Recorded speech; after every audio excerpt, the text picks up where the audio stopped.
언니 릴리 언니 너무 좋아 좋아해요 예.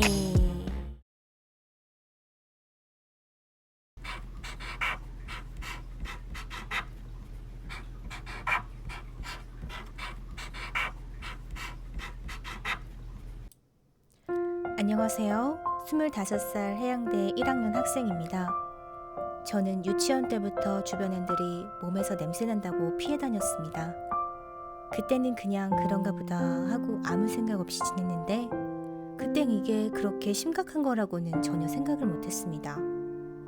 그 당시 아이들의 놀림 때문에 막 울면서 집에 가 엄마에게 물었습니다. 엄마, 나한테 속옷 냄새나? 엄마는 그러면 그저 저에게 달콤한 향기밖에 나지 않는다고 하셨습니다. 그때는 정말 내가 이상한지 모르고 이유 없이 모든 사람들이 저를 싫어하는 줄 알았습니다. 그렇게 초등학교에 들어갔고 1학년 수업 시간에 아이들은 소를 들고 선생님께 말했습니다. 선생님, 제 냄새나요. 그러면 선생님들은 저보고 좀 씻고 다녀라 하면서 장난치듯 말했고 저는 그 뒤로 6년간 안 씻어서 냄새나는 아이가 되었습니다. 정말 초등학교 6년 내내 주변 친구 한 명 없었고 제가 지나갈 때마다 아이들은 저를 보며 수군거리는 모습에 집에 와서 매일 엉엉 울었습니다. 그러다 6학년 기말고사 때쯤이었습니다. 학교에서 영재 선발 시험 같은 걸 보았는데 제가 학교 대표로 뽑혀 어떤 교육을 받으러 다녔습니다. 그런데 그곳에서 사건이 터지고 말았습니다. 같은 조로 배정된 아이가 저를 보고 냄새나니까 꺼지라면서 욕설을 퍼부었습니다. 저는 그저 무시하고 가만히 있었습니다. 그랬더니 그 아이는 의자를 가져와 제 머리를 내려 찍었고 저는 피가 많이 나 담당 교사분이 저를 보건실로 데려가 사건이 일단락 났습니다. 그 뒤로 너무 서러워 학교도 안 가겠다고 하고 학원도 가기 싫었습니다. 중학교 가기 직전이 돼서야 부모님은 사태의 심각성을 깨달으시고 난생 처음 저를 주변에서 가장 큰 병원으로 데려갔습니다. 그곳에서 모든 검사를 하며 한 달 넘게 진행된 검사들은 이상하게 다 정상으로 나왔고 저는 결국 냄새나는 원인조차 모른 채 중학교에 입학했습니다. 중학교는 한 번 크게 맞고 돌아온 뒤로는 누구라도 저를 지켜줄 사람이 필요할 것 같아 집에서 멀지만 1살 많은 사촌형이 다니고 있는 곳으로 다녔습니다. 중학교 때 여자아이들은 진짜 대놓고 저 때문에 냄새나서 수업 시간에 집중 못하겠다고 하였고 그럴 때마다 저는 얼굴이 화끈거려 그저 수업 끝날 때까지 고개를 푹 숙이고 있었을 뿐이었습니다. 이러다 보니 일진으로 보이는 애가 군기를 잡겠다고 저를 희생양으로 잡고 멱살을 잡고 끌고 가는데 그걸 다행히 본 사촌형이 그 아이들을 다 때려줬습니다. 친구 하나 없던 저에게 사촌형은 참 듬직한 사람이었습니다. 아무튼 그날 이후로는 막 냄새난다고 소리치진 않았지만 정말 아무도 저에게 말을 안 걸어와 저는 그렇게 하루 종일 한마디도 안 한 적도 있고 정말 너무 외로운 날들이었습니다. 정말 모든 사람에게 무시당하니 자괴감이 심했고 놀아주는 사람 하나 없어 어떻게 노는지도 몰라 집 오면 그냥 음악을 들으며 심심해서 공부했습니다.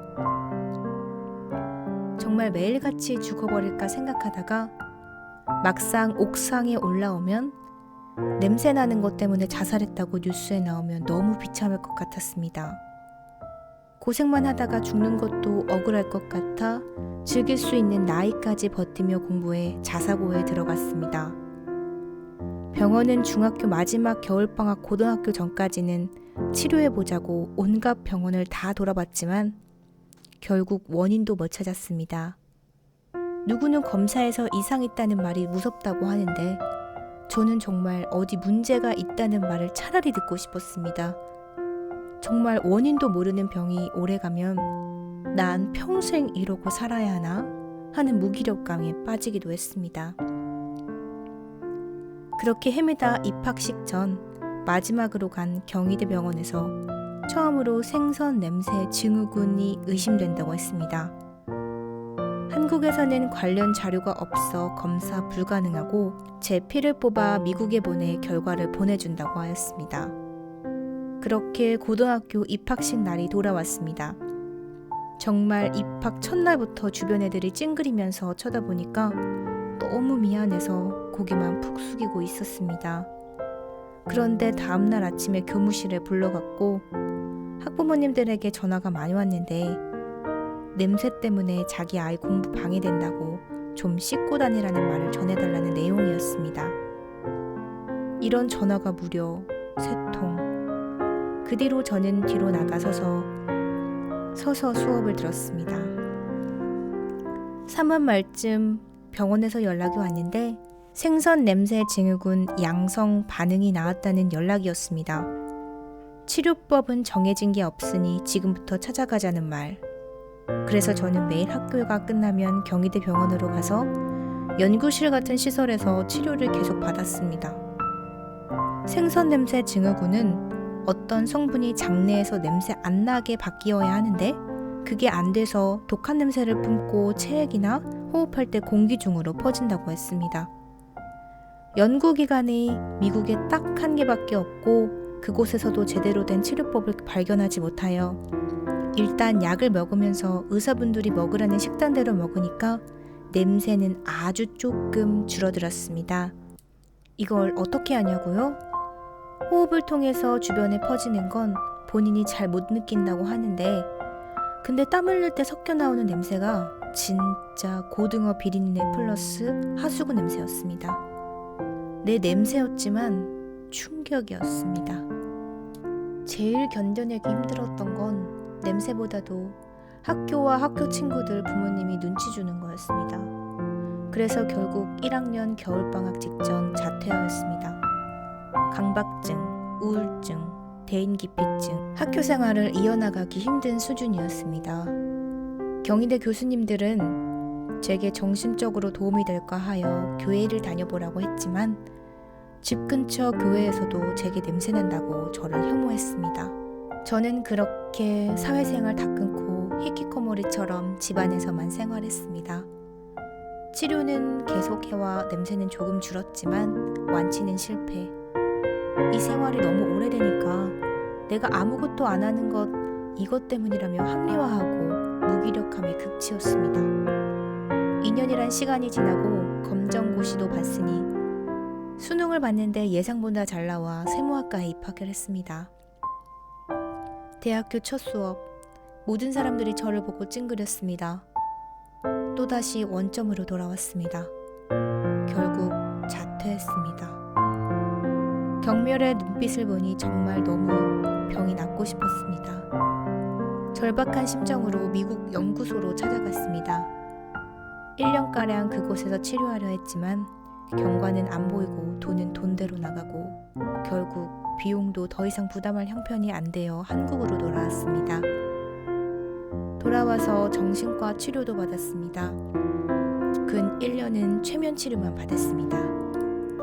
그제서야 좀 혼자서라도 외출이 가능해졌습니다.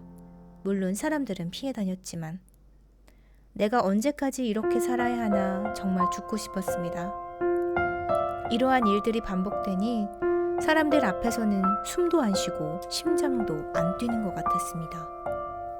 그래도 최면 치료받으며 자신감 얻고 일단 군대는 다녀오자라는 심정으로 해군에 다녀왔습니다. 해군 생활은 너무 끔찍하니 생략하겠습니다. 그렇게 제대하고 해양대 해사과정에 간신히 붙었습니다. 과 모임 때 술 먹고 살아왔던 얘기를 간단하게 애들에게 해주었는데 과 애들이 어차피 선언은 고독과의 싸움이니까 우리 신경 쓰지 말고 쭉 가라고 응원해 주었습니다. 그 다음 날부턴 애들이 다 웃으면서 저에게 다가오고 요즘은 제 냄새에 대해서도 편하게 얘기합니다. 애들 말이 한 가지 냄새만 나는 게 아니고 저에게 4가지 종류의 냄새가 나는데 그날 다르다고 해서 매 끼니 식사랑 냄새 유형 분류해서 기록하는 중이랍니다. 사실 제 꿈은 더 높은 곳이었는데 갑자기 냄새 때문에 한정돼 버리니까 뭔가 억울하다는 느낌은 들어요.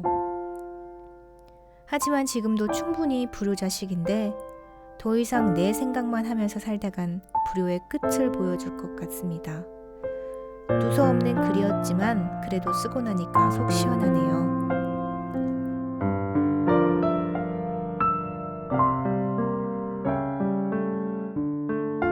시청해주셔서 감사합니다. 모든 고민 사연 예쁘게 그려드릴게요. 소중한 사연 받고 있으니까 영상 및 더보기란을 참고해주세요. 감사합니다.